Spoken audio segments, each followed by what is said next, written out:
पंडित जी, आज करवा चौथ है और आज के दिन तो आपने कल भी बताया था कि विशेष तौर पर श्रृंगार का विधान है। अच्छे से श्रृंगार करना चाहिए। किस तरीके से श्रृंगार हो, किन किन चीज़ों को धारण करना चाहिए और कैसे धारण करना चाहिए? देखो, आदर्श श्रृंगार ये कहलाता है कि सुबह उठ करके शौच क्रिया से निवृत्त हो करके, दंत धावन करके, दातून वगैरह करके, थोड़े से सूखे आंवले के फल अपने बालों में लगा करके महिलाओं को कंघी करना चाहिए और उसके बाद किसी पवित्र नदी में या अपने घर में ही शुद्ध जल से प्रसन्न मुद्रा में स्नान करना चाहिए। स्नान के उपरांत उन्हें स्वच्छ और ख़ास करके आज की तिथि में रेशमी और केसरिया रंग के वस्त्र पहनना चाहिए। वस्त्र पहनने के बाद चंदन, अनुलेप ये सब उन्हें अपने शरीर में करना चाहिए।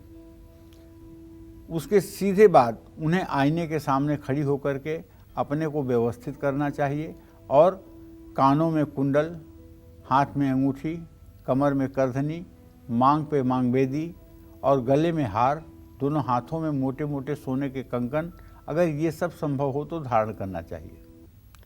और इतना करने के बाद मेहंदी लगवानी चाहिए।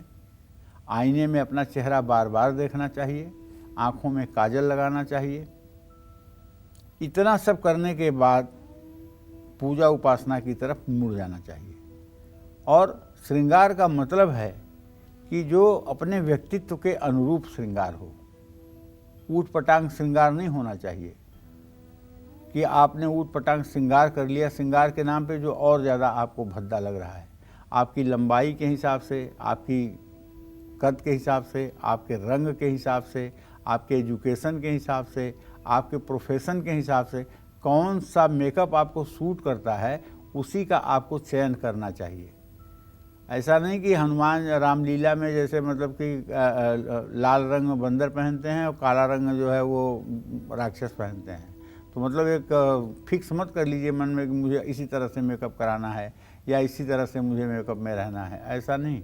जो आपके व्यक्तित्व को जो दूसरों के निगाह में अच्छा बनाए, ऐसा मेकअप करना चाहिए। तो मेकअप तो स्त्रियों का सहज धर्म है।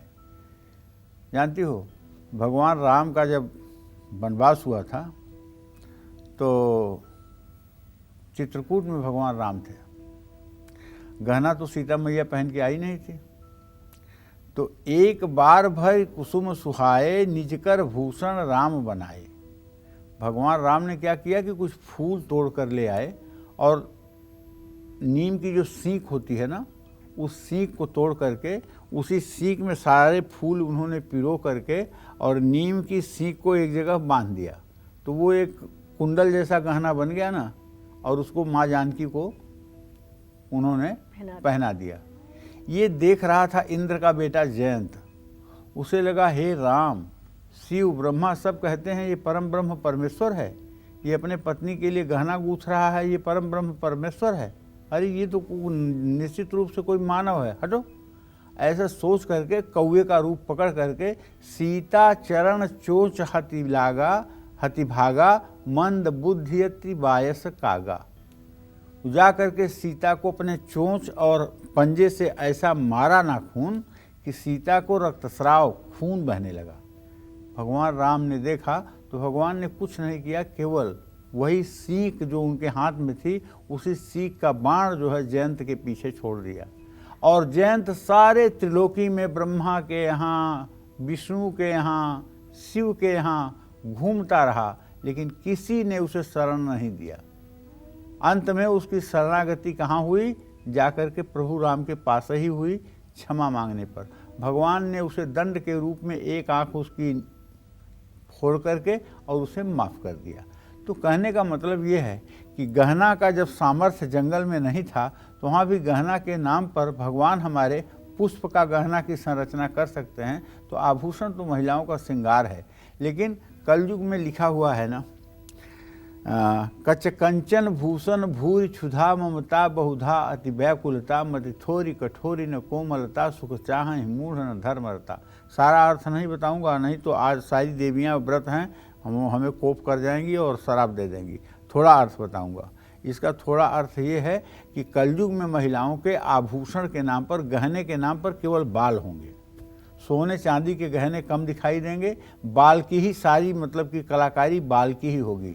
नाना प्रकार के बाल के डिजाइन होंगे और नाना प्रकार के बाल के श्रृंगार होंगे, और बाल का ही श्रृंगार महिलाओं के लिए मुख्य होगा। और महिलाओं में भूख ज़्यादा लगेगी, भूख ज़्यादा लगेगी और ममता बहुत ज़्यादा होगी। मतलब ये भी मेरा हो जाए, वो भी मेरा हो जाए, ये भी मेरा हो जाए, ये भी मेरा हो जाए, मतलब उनके ममता की सीमा नहीं होगी।